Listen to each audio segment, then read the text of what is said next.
Hi everyone, welcome back. It's Niels for yet another MyJet how-to video, and today we're going to talk about the Flight Lake Details screen, which is the control center for your flying with MyJet. As usual, we log into the app and land on the agenda. It's set to My Agenda, which basically shows you all the events. There could be hotel stays, there could be a medical check, could be days off, or flights. As you see here in this screen, we only have flights for the moment.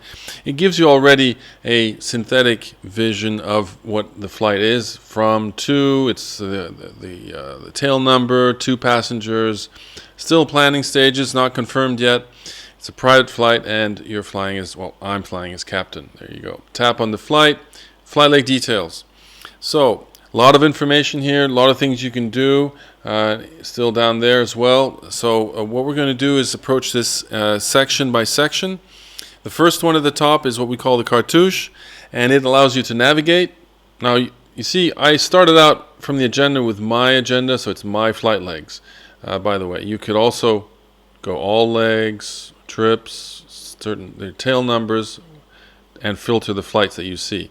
That way, when you slide the cartouche to the left or to the right, you will see the next flight that I'm scheduled on, because it's still my flights. There you go. So let's go back to Zurich to Madrid, the 17th of June, 2100 local. You can see, you can get into the details of the airport if you would like to do that from there. We'll get into more about the airport screen. There's a lot of tabs here, a lot of information you can dig into in the next video. Okay, it's a one-leg trip, leg 1 of 1, an hour and 45 block time, planning stages. And so that, and the other thing here is you can press edit to change pretty much anything about this flight. So the edit command is up there, and we'll be going into this a little bit later as well, but as you can see, a lot can be done from that single button, which always shows up throughout the app. Okay, next one is feasibility. Now, feasibility is there because we have been doing quite a few interviews with pilots in business aviation, different countries, different kinds of operations. But one of the things that came up very often was, well, we get a request to do a flight from A to B, B to C, and the expectation on the other end is, to say, yep, no problem, we can take care of that, and we'll start planning the flight right away. But you don't really necessarily know right off the top of your head if you can actually do that flight. One of the things you might not really know is the aircraft available, or has someone else booked it for that date and time. So that's what aircraft schedule is for. And you can see here that there's no conflicting flights. The aircraft is marked as operational from the previous tech log. By the way, you can always tap on here and that'll go to the previous tech log, and you can see there's no observations from the previous crew. And if there had been one, you'd be able to get more details. Okay, so this is the schedule view of that particular aircraft, so you can see, well, it's good to go. If we want to do this flight from Zurich to Madrid, there is enough time to position in. We even make a suggestion for a positioning leg from where it was in previously, and then you have the turnaround time, and then the next leg out is a passenger flight a long time in the future. So this will warn you if there is not enough time to fit in that flight between other flights for whatever reason, either because it cannot position in or because there's not enough time to turn around. So aircraft is available. Next thing we need to worry about, can we fly the trip? Well, an hour and 45 with a Global Express, yeah, you can do the trip. But for the purposes of the video, I am going to show you the information we have back here, which is a complete weight and balance calculation with a graphical representation, and the weights at the start and through to landing with the limits, which do change color if there's a problem, and the C of G at each individual stage. So you have a full weight and balance calculation. You then have a full fuel calculation, which again, we're well within the limits of the global. And here's the fuel policy. We have several fuel policies. We'll get into those in the future. You could say, how much fuel can I get on board given the payload, for example, or I want to land with this much fuel, or I want to take off with this much fuel. This by default is the minimum required. You need to have 8,346 pounds ramp fuel in order to complete the trip with the 5% contingency and your final reserves and your alternates. All right. Now, range, that will give you a little more detailed information. This is really applicable for longer flights, especially where you're nearing the limits of range, and or you want to tanker, so you want to see, how much extra fuel you can bring on board, and that's what this table up here is for. And below that, you've got a table that tells you what your different options in terms of the trip time and the fuel at the different flight levels and different speeds. And here you have the winds aloft at the varying altitudes, and you can see which intersection was picked by the flight planning solution.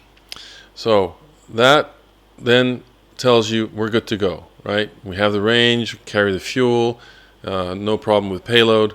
So let's go back to flight leg details. So aircraft's available, we can do the trip as far as fuel and payload.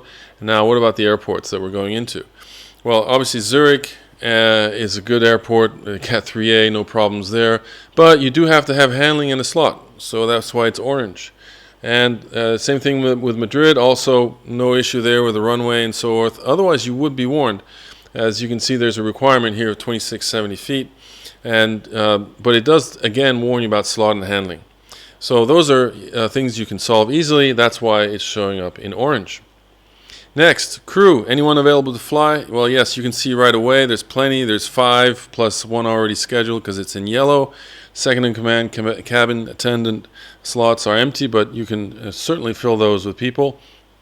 If you go in there, you can see you can see the one captain has been scheduled, and you can schedule the first officer from here. You can also have a look at the FTLs of that crew member, see that minimum rest and max FTP are within limits of your particular operational environment, whether you be private or commercial. Those will be set up for you when you start up your account.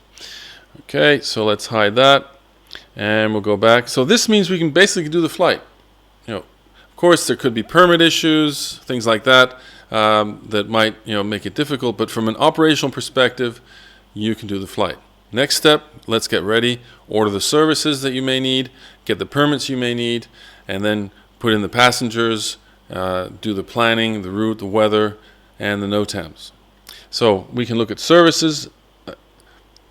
Here, this is the interface where you could order fuel and handling, and this is a very basic version right now. We'll be showing you how this is going to evolve in the very near future and make it really super easy and super reliable for you to order any service you need through MyJet.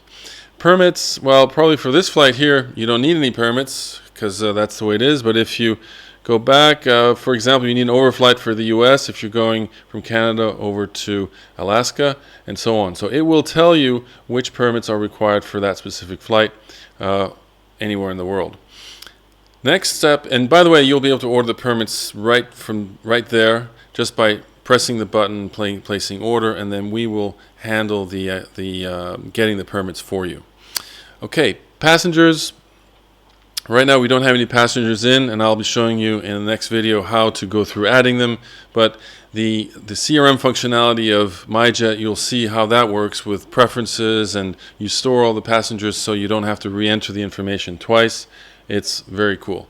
Now, the route that you have then been calculated for this flight is here. There's the ATC route, and here it is represented with, you can have high-level charts, low IFR. You can also have basic charts if you're interested. There you go. Okay, we'll go back to high IFR.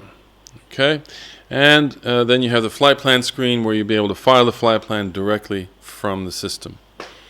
And here's all the fields that you're used to seeing for flight plan. Okay, all right, so let's go back.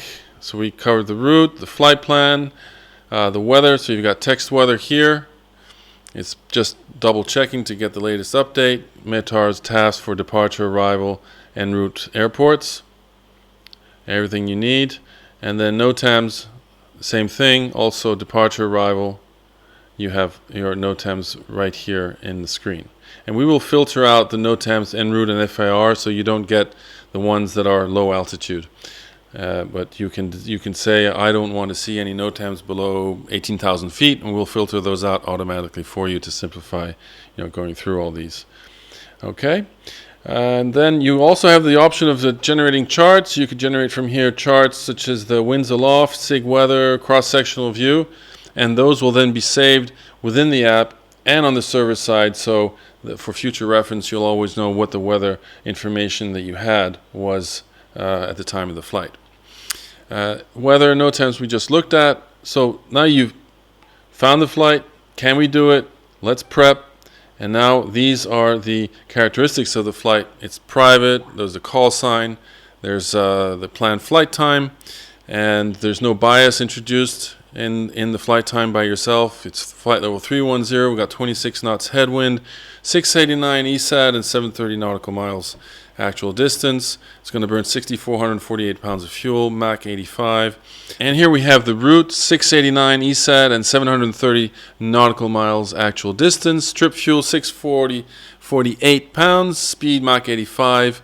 Now the flight level policy and the optimization, those are parameters that you set and you can modify when the flight plan is calculated, because it could be that you want to conserve fuel, and so in that case you can edit.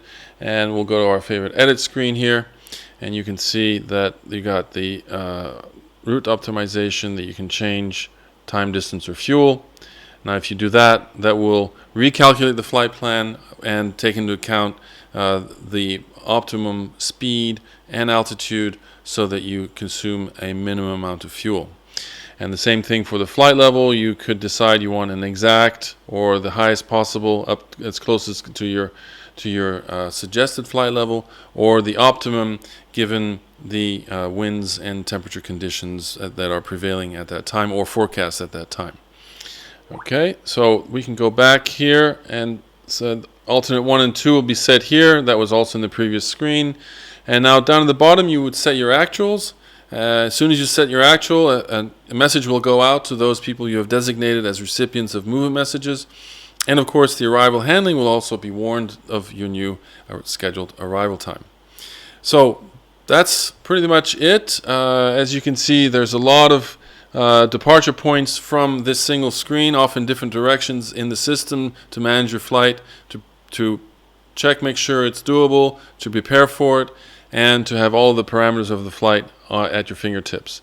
Now, last but not least, we have a taskbar down at the bottom here that allows you to look at the overall trip kit, the services screen, and enter your tech log. A lot more about that in future videos. I hope you enjoyed this one, and I look forward to speaking with you soon. Bye-bye.